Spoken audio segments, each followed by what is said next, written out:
afternoon, friends. This is Vibhor here. So let's start our today's session. So today we are going to discuss the another important topic of your agriculture geography optional. It's your cropping pattern and crop combination. In the initial lectures, we discuss the topics like institutional factors, infrastructural factors in the development of agriculture. We discuss agriculture productivity, agriculture efficiency, and today we will discuss what is meant by cropping pattern. Basically, it's not that much of important topic. काही जास्त प्रश्न तुम्हाला यावर येणार नाही, पण काही basic तुम्ही हे टॉपिक लक्षात ठेवलेले बरे सपोज.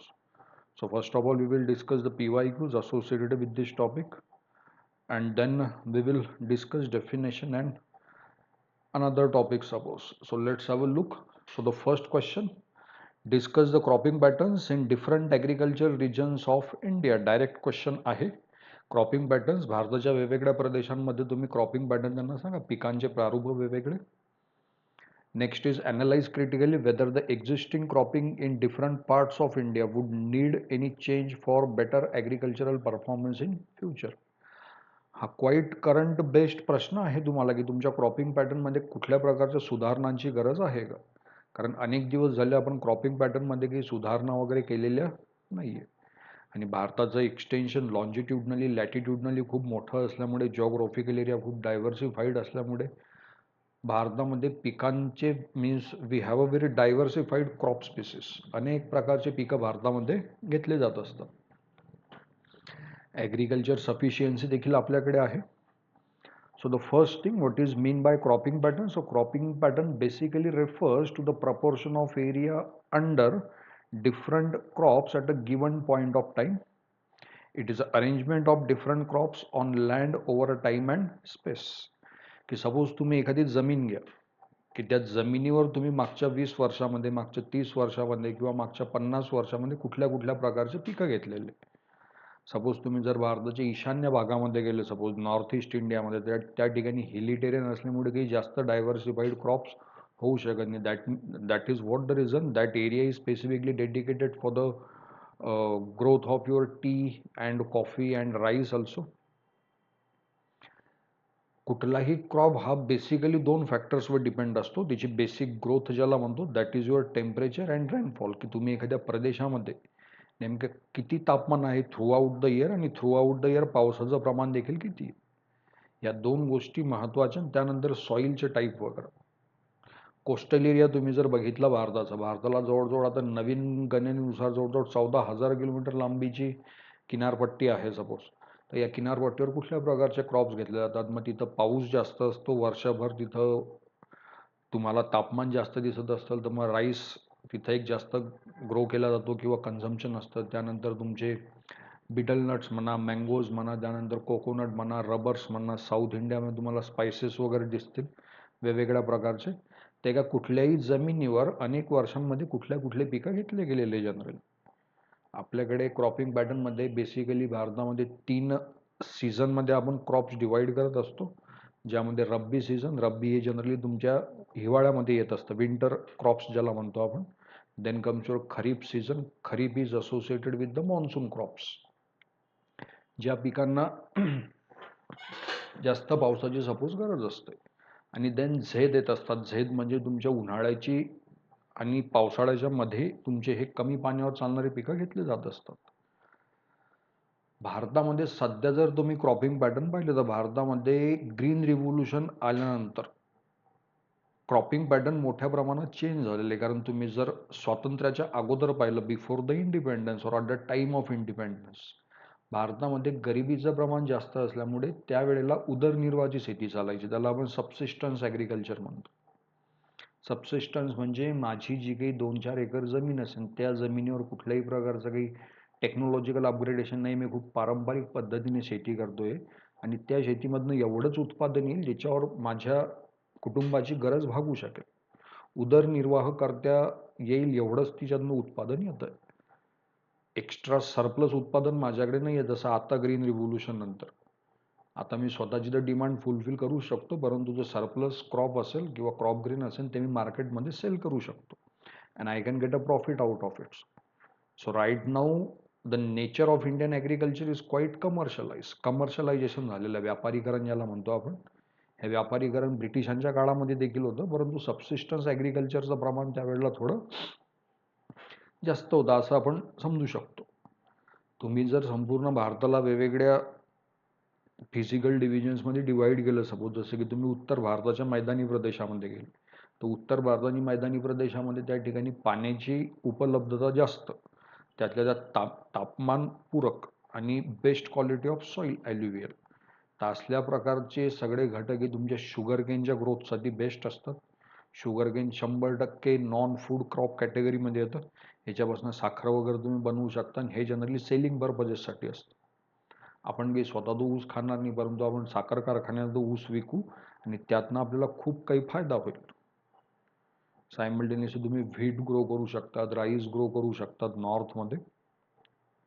महाराष्ट्रामध्ये तुम्ही आले, महाराष्ट्रामध्ये temperature through out the year थोडं जास्तच असतं, मॉडरेट रेनफॉल असते, आणि त्याच प्रकारे महाराष्ट्रामध्ये तुम्हाला ब्लॅक सॉईल एक आढळून येते. ह्या ब्लॅक सॉईलच्या, जिला कॉटन सॉईल पण म्हणतात, मग या संपूर्ण पट्ट्यामध्ये ज्याला आपण जनरली ईस्टर्न महाराष्ट्र किंवा विदर्भ ज्याला म्हणतो, that area is specifically famous for the cultivation of cotton, the best quality of cotton. Long fibres असतात इथल्या कापसाचे, जनरली तुटत नसतात, त्यामुळे एक बेस्ट क्वालिटीचं फॅब्रिक तुमचं बनवलं जाऊ शकतं यातनं. सपोज हे एक तुम्ही लक्षात ठेवा, आसामच्या भागामध्ये जर तुम्ही गेले तर पाणी खूप आहे आणि हिली एरिया आहे, मग त्या ठिकाणी टीचं प्लांटेशन होत असतं. ते इंग्रजांच्या काळापासून होतं, आता देखील तो एरिया टी प्लांटेशनसाठीच डेडिकेटेड आहे. वेस्ट बेंगॉलमध्ये तुम्ही गेले, ज्यूट म्हणजे ज्याला आपण सुतळी म्हणतो, तर ज्यूटचं उत्पादन एक चांगल्या क्वांटिटी आणि क्वालिटीमध्ये बघून येतो. These are the kind of cropping patterns. North India, sugarcane is a dominating crop. Maharashtra, cotton is a dominating crop. Assam, Northeast India, tea, coffee is the dominating plant. West Bengal, jute, rice is the dominating crop, suppose. So all these are the cropping pattern. एका विशिष्ट कालावधीमध्ये ह्या जमिनीवर कुठले कुठले पिकं घेण्यात आलेले आहेत, हे तुम्ही लक्षात ठेवा. Cropping pattern refers to the proportion of area under different crops at a given point of time, suppose. Now the next question is, what are the different types of cropping patterns? So basically there is monocropping, multiple cropping and mixed cropping. So the first question is that what is mean by monocropping? So monocropping means cultivating the same crop repeatedly on the same land. म्हणजे एका विशिष्ट जमिनीवर एक विशिष्ट पीक हे वारंवार घेणं. जसं की तुम्ही एका जमिनीवर, आता आसाममध्ये मागच्या 200 वर्षापासून किंवा 150 वर्षापासून टीचंच प्लांटेशन त्या ठिकाणी सुरू, चहाच्या, कॉफीच्या, शुगरकेनच्या, तुम्हाला म्हणजे आता कॉफीचं प्लांटेशन ज्याला बागायती म्हणतो आपण, बनाना प्लांटेशन, केळीच्या बागा असतात तुमच्या, तो याला मोनोक्रॉपिंग म्हणतो, की एकच क्रॉप मल्टिपल टाईम प्रचंड मोठ्या एरियावर, मोनोक्रॉपिंग. ज्या ठिकाणी मी इरिगेशनची फॅसिलिटीज वगैरे उपलब्ध आहे, सगळे बेसिक इन्फ्रास्ट्रक्चरल फॅक्टर्स उपलब्ध आहे, इन्स्टिट्यूशनल फॅक्टर्स उपलब्ध आहे, मग त्या ठिकाणी जनरली मोनोक्रॉपिंग केली जाते. मोनोक्रॉपिंग ही 100% कमर्शलाइज्ड फार्मिंग झाली, की चहा तुम्ही काही एवढी कन्झ्युम करणार नाही, so we will export it, suppose, and we will earn the foreign exchange out of it. So this is mono means single crop for a long time. Then comes your multiple cropping. So multiple cropping involves growing 2 or more crops on same land in a single year. जसं भारतामध्ये generally multiple cropping असते, रब्बी पिके आणि खरीप पिके. हे एक तुम्ही लक्षात ठेवा. मल्टिपल क्रॉपिंग मध्ये रब्बी आणि खरीप येईल तुमचं. Next is your mixed cropping, when different crops are grown simultaneously on the same field, की ज्याला तुम्ही मिक्स्ड फार्मिंग किंवा मिक्स्ड क्रॉपिंग म्हणतो आपण, की एकाच वेळेस आपण शेतीमध्ये कापूस पण लावलेला आहे आणि मिरची पण लावलेली, किंवा मिरची पण लावलेली आणि आपण एका तुरीची डाळ वगैरे, आपण त्याला पल्सेस म्हणतो, किंवा मिलेट्स जे कमी पाण्यावर चालतात ते आपण लावलेले, किंवा सपोज तुम्ही दोघी साईडने मोठमोठ्या केळीच्या बागा आहेत तुमच्या, सेंटरला तुम्ही व्हेजिटेबल्स वगैरे ग्रो करता, तर याला तुम्ही मिक्स्ड क्रॉपिंग म्हणाल. मग so these are basic topic: monocropping, multiple cropping and mixed cropping.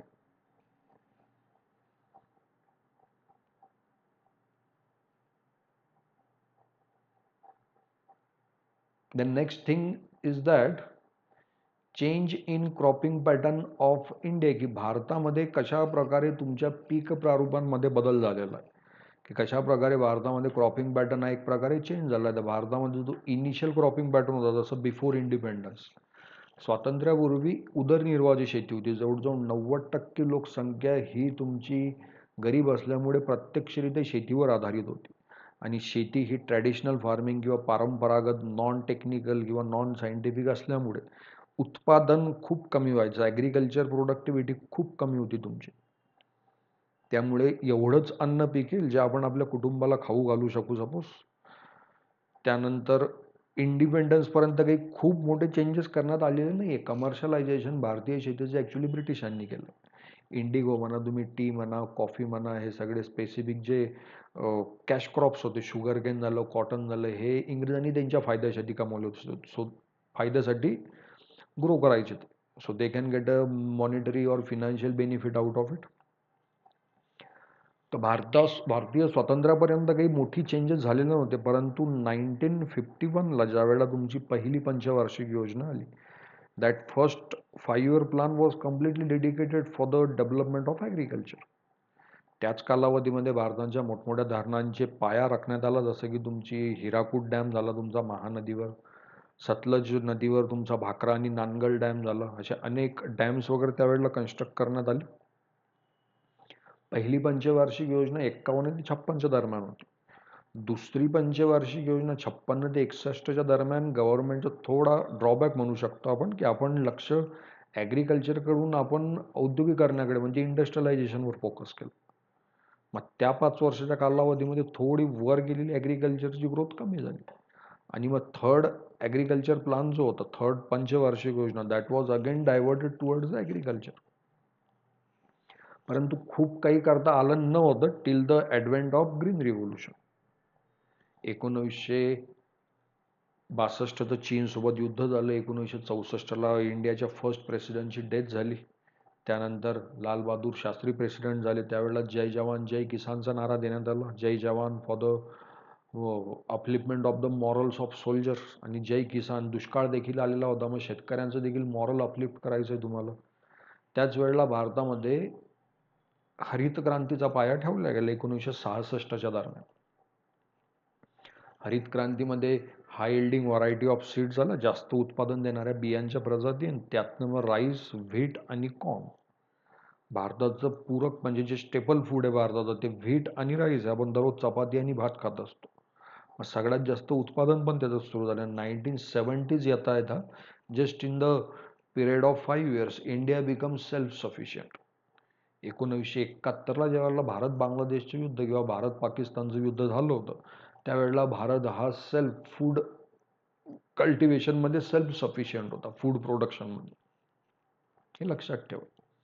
आणि LPG आल्यानंतर तर मग मोठ्या प्रमाणात चेंजेस झाले. संपूर्ण वर्ल्ड मार्केट एक झालं.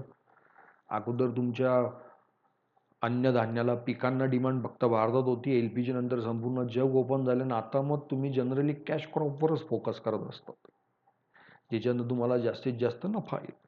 मग तुम्ही क्रॉपिंग पॅटर्न जनरली कसा चेंज झाला, मग before independence, at the time of independence, and right now after LPG, liberalisation, privatisation and globalisation. मग आता जनरली जे आहेत ते तुमचे नॉन फूड क्रॉप जनरली आता आहेत, की भारताला खायला म्हणजे व्हीट आणि राईस पण आहेत आपल्याकडे, पण जनरली आता ते मोठ्या प्रमाणावर उपलब्ध असल्यामुळे लहान लहान शेतकरीसुद्धा कॉटनसाठी किंवा तुमच्या शुगर केनसाठी, तुम्ही टीसाठी, कॉफीसाठी किंवा किंवा वेगळ्या कुठल्या की हाय डिमांडिंग क्रॉपसाठी तुम्ही आता जागा देत असतात. So this is the current scenario of India's cropping pattern. Next important question, that what are the major factors which affects the cropping pattern in India? So basically there are some geographical factors, then comes some economical factors, and then there are some political factors. So let's discuss one by one.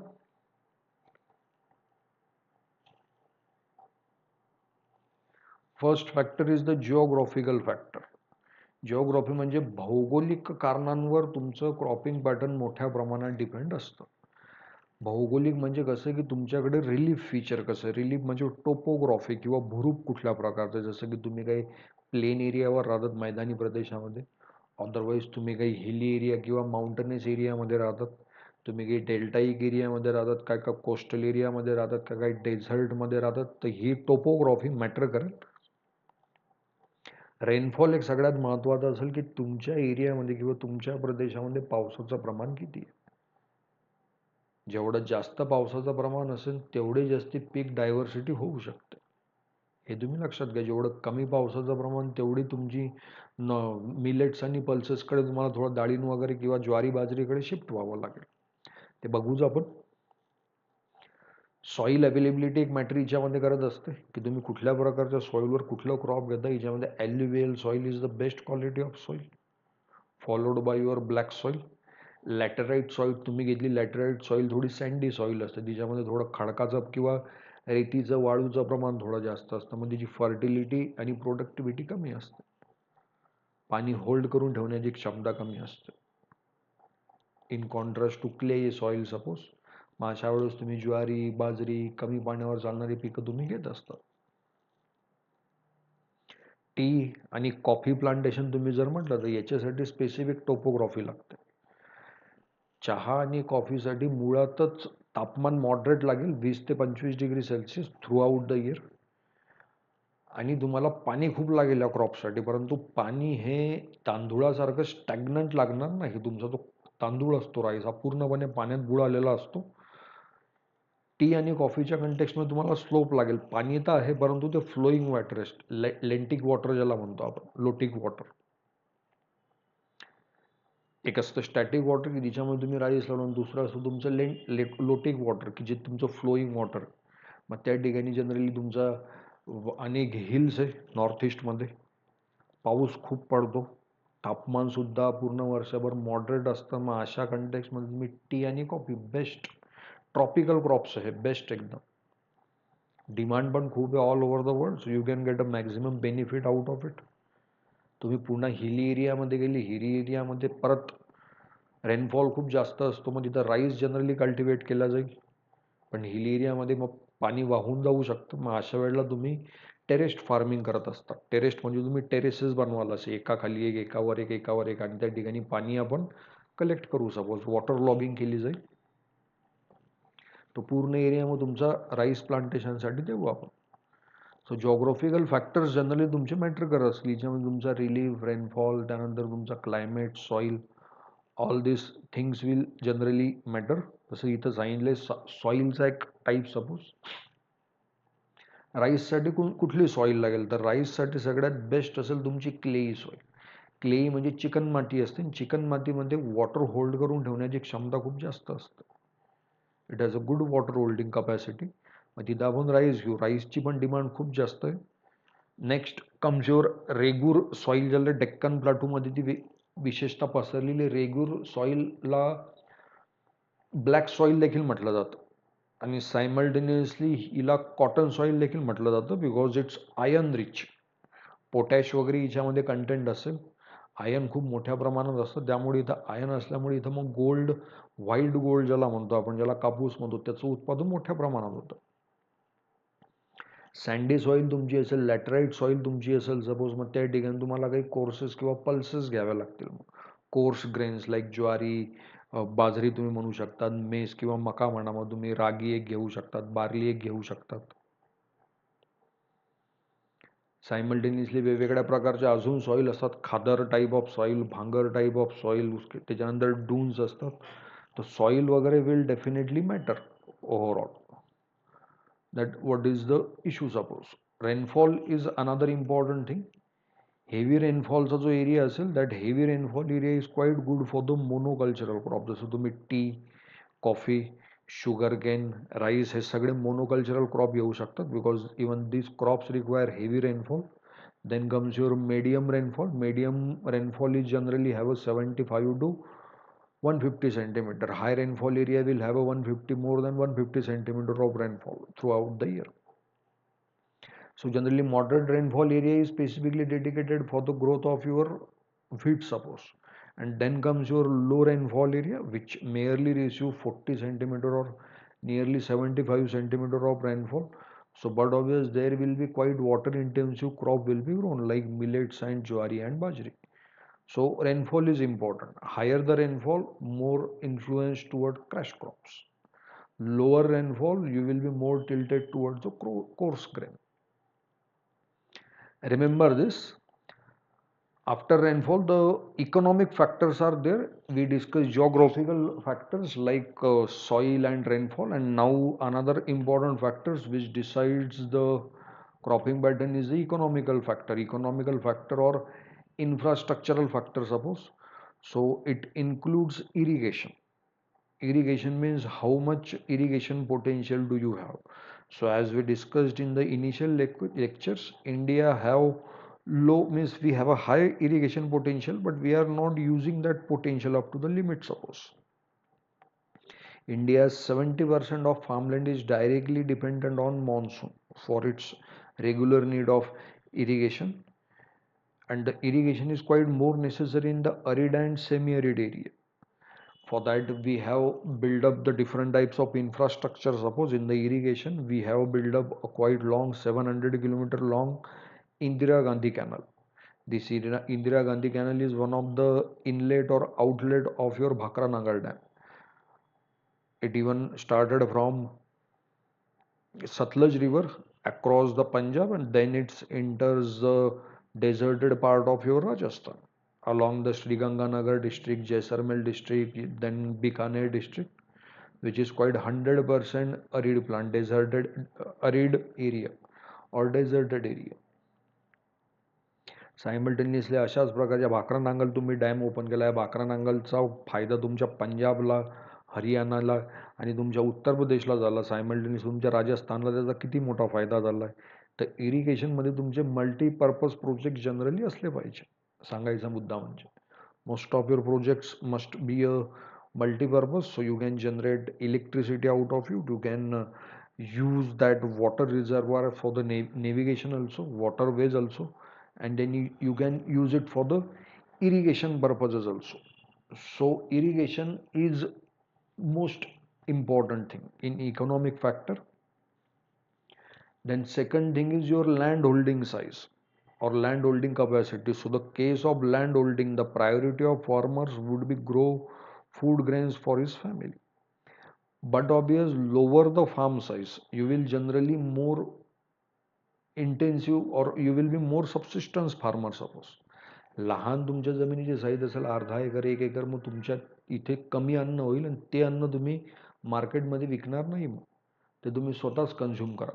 मग अशा वेळेमध्ये तुमच्याकडे जर जमीन कमी असेल तर तुम्ही गरीब राहण्याचे चान्सेस थोडे जास्त. ॲज अ शेतकरी मी सांगतोय तुम्हाला. त्याच्याच विरुद्ध तुमच्याकडे जर जमिनीची साईज मोठी असेल तर you are a landlord. Suppose 20-25 acre आपल्याकडे जमीन आहे, तर डेफिनेटली आपण 25च्या 25 किंवा मॅक्झिमम एरियावर तुम्ही कॅश क्रॉप ग्रो कराल. जसं की ऊस झाला तुमचा, आजूबाजूला साखर कारखाने असतात, भाव पण चांगला असतो. केळी झाली तुमची, वर्ष घेईल ते पण तुम्हाला खूप मोठा नफा होऊ शकतो. 4-5 पट जास्त नफा. इनपुट 5 लाखाचं, आउटपुट 20 लाखाचं, म्हणजे जवळजवळ 400 पट नफा झाला तो. तर अशा कॅश क्रॉप्सवर जनरली तुम्ही रिलाय करू शकतात. मग if you have a big large holding size suppose, simultaneously जमिनीची साईज लहान असेल तर मग अशा वेळेला मॅकनायझेशनचे चान्सेस पण खूप कमी असतात. की एखादी एकर जर जमीन असेल तर त्यामध्ये एखादी विहीर असण्याचे चान्सेस खूप कमी, म्हणजे इरिगेशनचा बेसिक सोर्सच नाही. तुमची शेती पण मग तुम्ही नांगराने म्हणा किंवा बैलांच्या आधारे तुम्ही तिला नांगरणी करा. त्यामध्ये ट्रॅक्टर्सचा किंवा हार्वेस्टरचा उपयोग किंवा यूज होण्याचे चान्सेस खूप कमी आहे. So land holding size really matters. Larger the land holding size, or bigger the land holding size, higher will be the risk taking ability. Lower the land holding size, lower will be the risk taking ability. It's a simple mathematical calculation like thing. So this was about your cropping pattern, and in the end we can conclude this topic. Understanding cropping pattern is a crucial developing target. Understanding cropping pattern is crucial for developing the targeted strategies to improve the crop production and address the regional agricultural challenges. तुम्ही हे पण कन्क्लुजनमध्ये सांगू शकतात की भारतातलं cropping pattern हे basically तुमच्या geographical आणि इकॉनॉमिक फॅक्टर्सवर डिपेंडंट आहे. याच्यामध्ये तुमचा रेनफॉल म्हणा, तुमचं टेम्परेचर म्हणा, हे खूप मोठा मॅटर करतील. सो लक्षात ठेवा हे सगळं. It's quite easy and very basic छोटासा टॉपिक आहे, cropping pattern and crop combination. So in this lecture we discuss some PYQs and very basic things associated with the cropping pattern and crop combination. So see you in the next lecture. Thank you and have a nice time ahead. Thank you.